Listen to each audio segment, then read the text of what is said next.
Assalamualaikum warahmatullahi wabarakatuh. Sekarang kita akan belajar mengenai perbandingan. Perbandingan itu apa sih? Nah, kita akan belajar perbandingan. Ya, ini adalah materinya perbandingan. Maka kita mulai perbandingan, gitu ya. Perbandingan itu bisa dibagi dua. Ya. Apa? Perbandingan senilai.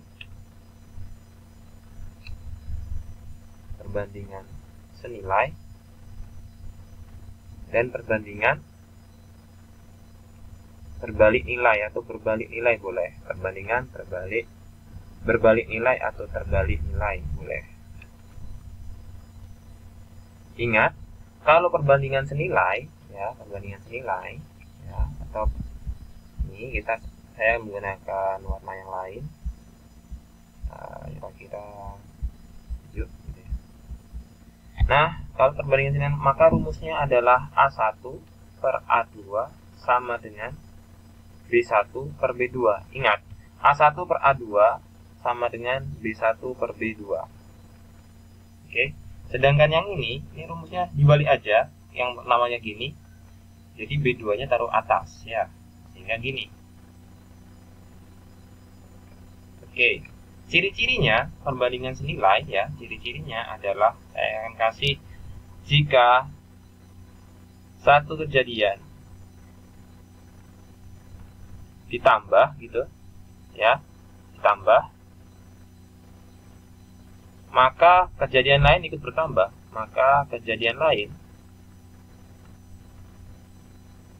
ikut bertambah. Yang kedua juga, kalau yang ini kebalikannya, ini kan dan sebaliknya. Jadi ketika ini dikurang, maka ini juga ikut berkurang ya. Nah, kalau kejadian satu ditambah, maka kejadian yang lain berkurang, maka kejadian lain berkurang.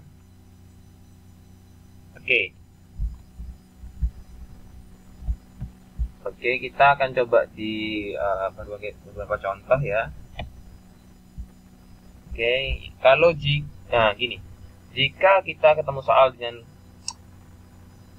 atau gini aja, perbandingan senilai ya, perbandingan senilai itu gini. Contohnya adalah example gitu ya. Bensin dengan jarak,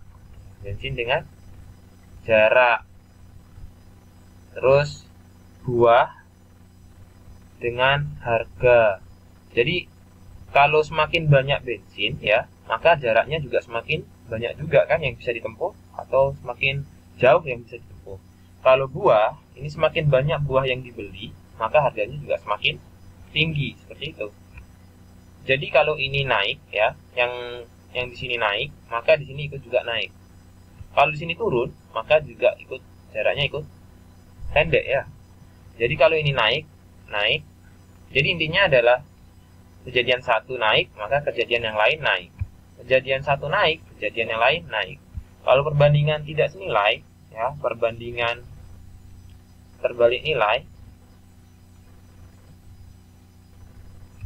nilai itu seperti ini. Ketika contohnya adalah tukang dengan proyek, atau karyawan dengan kerjaan gitu ya. Jadi kalau tukangnya banyak, lama proyek akan turun. Karena misalkan tukangnya 10 orang gitu ya, bisa menyelesaikan 100 hari. Kalau 20 orang, maka proyeknya akan bisa lebih cepat kan. Nah, ini lama proyek, jadi turun.